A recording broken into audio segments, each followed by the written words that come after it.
Okay, from Chris in Illinois, why does our freezer vary in temperature where the ice cubes begin to melt and then refreeze together? The door is not left open. Okay, so he's not leaving the door open and his ice cubes are stuck together. Okay, well, that's one of the real tests to find out how your refrigerator's doing. I mean, a lot of times we'll have people put an ice cube in the deep freeze and just put it on a paper towel. And if you come back, 6 hours, 8 hours later, and that ice cube is melted and then refroze, then you know you've got a pretty wide temperature swing with that refrigerator. Okay. And in that situation, as he's describing here, probably what we've got is a thermostat issue. And I will tell you that in some of the units, there is a little adjustable device over on those aluminum fin coils inside the refrigerator. So when you open the door, you look straight to the back of that refrigerator, and usually on the right-hand side is a little plastic clip, and it have a little white wire coming up to it. And that is our thermistor. That's basically our electronic thermometer that's checking the temperature inside that refrigerator. Many times we may have to just move it and adjust it up or down on those fins. Maybe an inch, 2 inches, we'll change it and do what we need for it to do. Now, if you continue to have problems with it, then it may be that you may need to have it serviced and cleaned. And here again, you can do that yourself if you know how, but it may need to have a little servicing. Okay.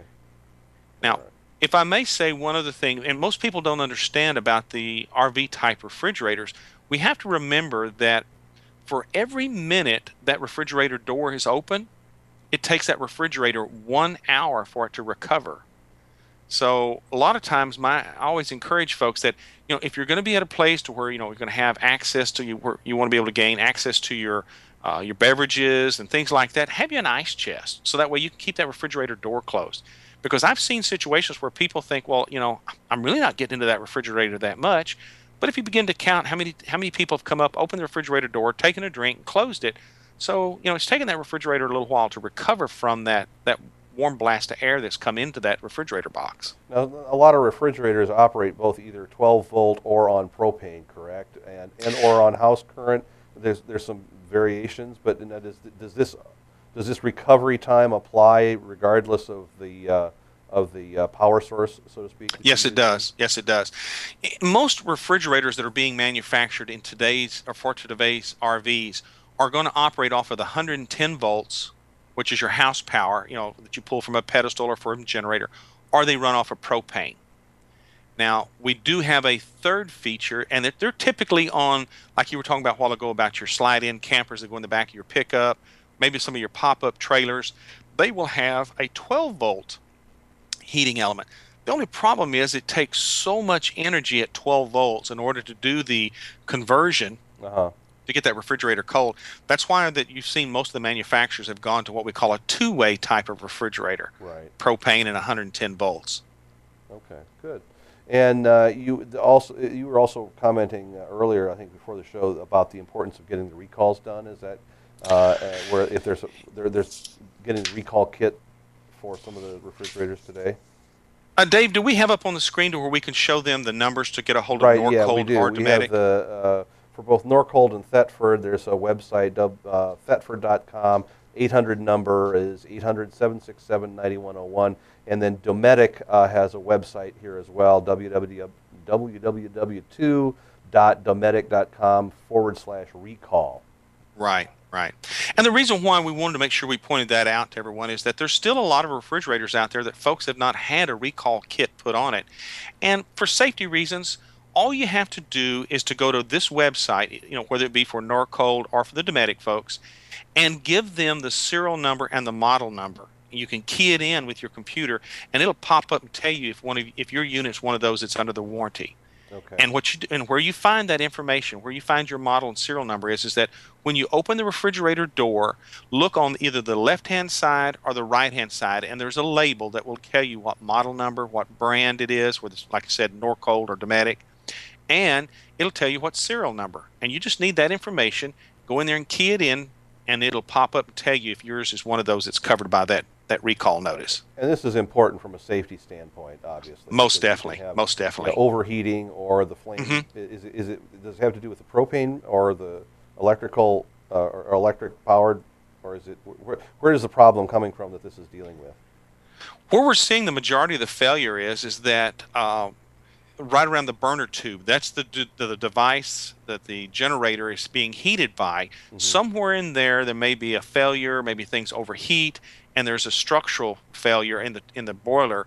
And so you have to realize that inside those cooling coils of that refrigerator is ammonia, hydrogen, water, and an anti-rust chemical called sodium chromate.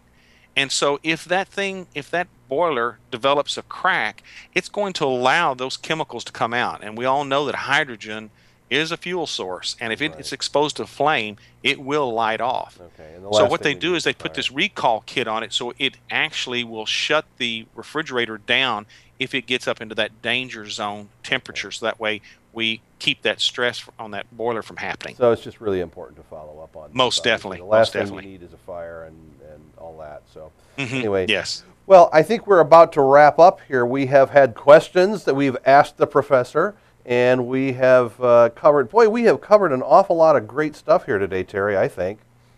Well, the thing is that the best questions are ones that people ask, and all of these questions have been some that have come into us. And the ones that I really enjoy are the ones that people send us a picture so we can see exactly what they're talking about. So really important. Let me encourage you that if you want to send in your question and have us talk about it, send in your picture and also send in a picture of that component that you're having questions about. So that way we can utilize it on the screen and talk about it so others can learn from it as well. Right, and you can send your pictures, questions, comments, whatever, via email to professor@rvnn.tv. You can also call 1-877-578-RVNN if you have a comment or a question.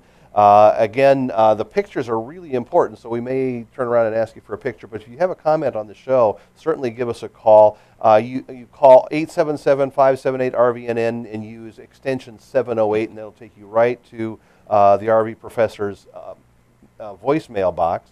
You can also follow our show on Facebook, Twitter, and Flickr, and you can also text for updates, text a message to text message the words RVNN to 72727, and that will get you on our text message list for updates and up-to-the-minute information about what's going on here at the network. So thanks very much for being with us today, Terry, and we'll be looking forward to the next episode. This has been great content, and we'll hope to see you folks down the road and next time, and also hope to have some questions and answers that we can approach. Well, Dave, it's been fun. I appreciate it. Okay, great. We'll see you next time on Ask the Professor.